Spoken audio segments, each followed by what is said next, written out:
Yu Menglong was hung outside a window for an hour. Security guards did nothing. According to commentator Li Muyang, shocking new details have emerged about the death of Chinese actor Yu Menglong.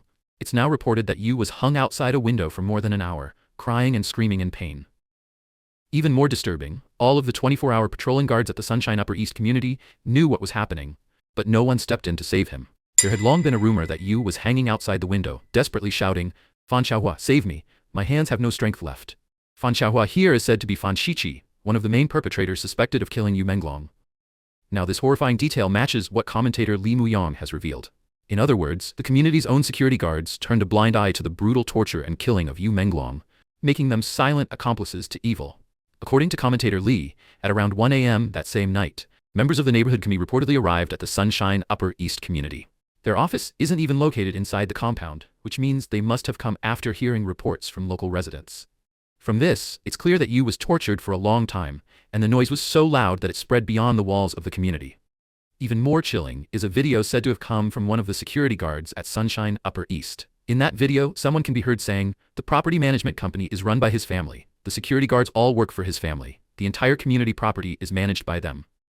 Right. The developer of this community also belongs to his family. Really? Yes. The developer of this neighborhood was his grandfather's comrade in arms. The property management belongs to them too. Right? The developers were his grandfather's comrades. Exactly. That's why no one dared to interfere with the family's affairs. Everything suddenly makes sense. Why does the elevator surveillance only show Yu entering his home, but nothing afterward? Because the property management deleted the footage. There's no monitoring data left. The entire system, the guards, the developers, all of it belongs to the same family. That night, someone made a phone call to report the incident. A person recognized the voice on the line. The guard panicked and told his wife, "Oh no, this is huge. If I get involved and something happens to me, please go to that place, the hat place, and get me out." I guess the hat likely refers to someone in a higher position of authority. This audio recording was shared by a friend of that guard. Reportedly, the guard resigned shortly after the Yu Menglong incident, terrified of what might happen next. From this video, we can clearly hear that the property management company, the security guards, and the developer all belong to the same family. Or, as one person in the video put it, to that monster family. The property management deleted the surveillance footage, helping the monster cover up his crimes. The recording didn't specify who this monster was, but everyone clearly knew. So, who exactly is this monster?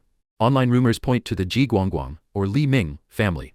That would mean the property management, the developer, and even the security staff all belong to Li Peng's family network. If that monster really is Li Ming, one of the main suspects in Yu Menglong's death, there's no doubt about it. Li Ming was among the 4 people who made threatening phone calls to Qi Lili, the Beijing media executive we mentioned in our previous episode, all because she had the courage to speak out and seek justice for Yu Menglong. So, could the President Li that Qi Lili kept mentioning in her messages actually be Li Ming himself, the president of Tianyu Media? One more crucial detail, the torture and killing of Yu Menglong took place inside Li Ming's own home. That means one thing is certain, Li Ming, also known as Ji Guangguang, bears direct and major criminal responsibility. According to the channel Old Beijing Tea House, there is a post revealed a chilling account from an auntie, who is the resident in the Sunshine Upper East, said, "Every 2 years, a few young people disappear from this place. Not everyone is a big star, so no one bothers to ask. Killing people has become a daily routine." How terrifying that truly is when thinking about, because the death of Yu Menglong is no exception. Even those who weren't on the list of victims, once they dared to stand in the way of those demons committing evil, would have their lives taken as well. They're even more brazen than the human traffickers in northern Myanmar, who at least kill behind the walls of their own camps, while here in the heart of a luxury residential complex in Beijing, murder happens in broad daylight, carried out as if no one else in the world exists. Now we turn to another chilling part in the Yu Menglong case, the story of his torture, control, and eventual murder. Yu Menglong starved, tortured 3 to 4 times a year? A video surfaced online showing Yu Menglong sobbing in agony, saying, "I feel terrible, Fuli, we can never be together again." According to netizens, the video was filmed on June 1st of this year, and voice analysis confirmed that the heart-wrenching cries were indeed Yu Menglong's. One netizen who posted the clip on Weibo had their account banned within 10 minutes. Another small creator uploaded the same footage on Bilibili.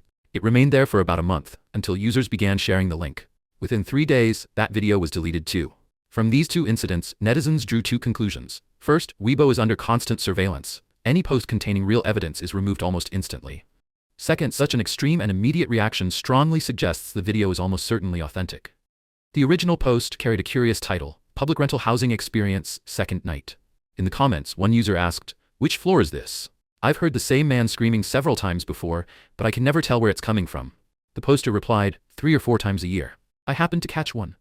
That single line, 3 or 4 times a year, says it all. This wasn't an isolated event. Those same had likely been heard multiple times before. It means Yu Menglong may have been tortured repeatedly, several times a year. Not long after his death, another disturbing detail emerged. A background actor from one of Yu's film crews revealed that he was treated worse than the extras. While the extras were given standard boxed meals, Yu Menglong reportedly ate only plain rice, fried rice, and steamed buns. Whether that claim is true or not, one thing is undeniable: Yu was severely underweight. In fact, he kept losing weight, and by the time he died, he was paper thin. It's said that despite standing 183 centimeters tall, he weighed only about 110 pounds, about 50 kilograms, and it may not have been from dieting. Actors often reduce their meals to maintain a certain image, but never to the point of malnutrition. Starvation like that points to something else: punishment. In one of his live streams, Yu even said, "I haven't eaten anything all day." No one knows whether that was voluntary or forced, but combined with reports of torture, it paints a picture. Even extras could bully him, a clear sign that he had been stripped of all status and dignity. For an actor of his standing to be treated with such contempt, there can be only one explanation. The production team and investors deliberately broke him down. Only they had the power to do so. Commentator Li Muyan later revealed that, according to his sources, Yu Menglong was often dragged outside and beaten during filming. Taken together, the poor food, the humiliation, the torture, could it all have been part of a calculated campaign of torture, starvation, and psychological destruction? But then the question remains: why did they treat him so cruelly? Reason behind it: raising a corpse? The reason given here is that everything seems to point to an occult ritual known as raising a corpse. But this didn't involve an actual dead body. It referred to a living person used in the ceremony. In the book that described it, the practice was called raising gold. Commentator Li Muyan, citing information from a Taiwanese friend who had read about this ritual in an old book, explained that it described a scene in a wide open field. 3,000 people dressed in colorful clothing waved flags, beat drums, and shouted loudly. Raising gold, he said, required opening 2 mystical channels: the life gate and the bone path. Opening the life gate meant making a hole in the head to extract the life soul, one of the 3 spiritual souls believed to reside in every person. That soul would rise upward, while another, the earth soul, would sink into the ground. Opening the bone path meant stripping away the person's 7 souls, means the physical, animal-like parts of the human spirit that control instincts and desires. 7 participants would surround the victim, each shouting a different line. I am the lion dog, I love to eat. I am the rotten dung, I love to wear. I am the sparrowhawk, I love to drink. I am the devouring thief, I love to gamble. I am the non-poison, I love goods. I am the filth remover, I love greed. I am the corpse, I love all filthy things. According to the book, once the ritual was finished, the still-living raised gold subject would be paraded around the area in a grim ceremonial procession. Li Muyan's friend said this practice was essentially a human sacrifice. Now think about it. Don't all the signs leading up to Yu Menglong's torture and death sound eerily similar to this so-called raising gold ritual? Afterward, Yu Menglong endured endless humiliation and pain. From the very beginning, we've questioned whether Yu Menglong was sacrificed to prolong Xi Jinping's life. As more details continue to emerge and fit together with unsettling precision, it's chilling to acknowledge that this possibility now seems real. Yu Menglong may truly have been sacrificed. Was Guo Junchen the next victim? His post sparked fear across China. In a shocking new twist, on the night of October 5th, shortly after the Yu Menglong case, actor Guo Junchen posted a photo on his Weibo super topic with just 2 words: delicious. The post instantly sent shockwaves through the internet, especially among those who had been following the Yu Menglong case. Back in 2016, when Xiao Renliang passed away, Cheng Qingsong had posted those exact same 2 words. And after Yu Menglong's death, he did it again. Now, Guo Junchen followed the same pattern, and netizens were stunned. Guo's post did include a food photo. According to commentator Dayu, since the post came from Sichuan, the dish was likely paoba, a type of steamed rice cake from Leshan, known for being soft, fragrant, and sweet. Still, many netizens also questioned why so many celebrities keep posting just 1 word: delicious. According to feng shui master Ma Xian, this phrase is actually used in sacrificial rituals, as mentioned earlier. Of course, there's no way to prove it. We're simply compiling analyses that appear logical and could help explain this strange phenomenon. Adding to the unease, according to the Vision Times, earlier rumors claimed that Yu Menglong's sacrifice had failed and that the ritual performer was desperately seeking a new substitute. Many feared that Guo Junchen would be next. Both were fair-skinned, handsome young actors who might have been exploited by the powerful. Even more unsettling, Guo's birthday falls on October 1st, the same day as the CCP's so-called National Day.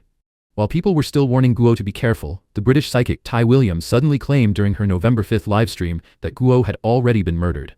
Using spiritual channeling, she revealed messages from the cards she drew for Guo, pointing to hidden enemies, danger, and death. She said Guo was surrounded by hidden enemies, fake friends, and false fans who had set him up. These people were terrified because he was preparing to expose their secrets. At the 1:13:40 mark of her livestream, Tai William drew the cards murder and death. The spirit message was chilling, too late. She concluded that Guo Junchen was already dead, betrayed by false friends. His final experience, she said, was eerily similar to Yu Menglong's, only worse.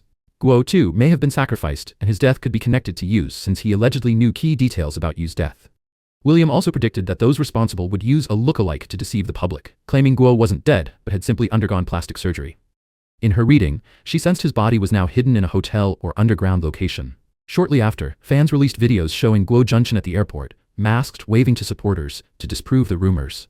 But many viewers weren't convinced, insisting the person in the video was a body double, not Guo himself. Online discussions exploded. That's not Guo Junchen. The eyes and gaze are completely different. Guo's eyes are bright and gentle. This person looks totally different. I'm sure it's a stand-in. Guo rarely wears a mask, and this person's ears, eyes, and posture don't match. His face is shorter and rounder. Guo's is longer and thinner. These debates quickly brought people back to Guo's October 5th post of Delicious. This revelation only deepened public suspicion that Guo Junchen may have already died, and that someone else was now controlling his Weibo account. Across the internet, people are calling for Guo to go live and clarify the truth himself. But so far, there's been no response. This case is sinking deeper into darkness, with even more horrifying details coming to light.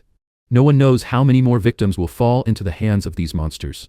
I urge everyone to sign the petition for justice for Yu Menglong. The link is in the comment section below.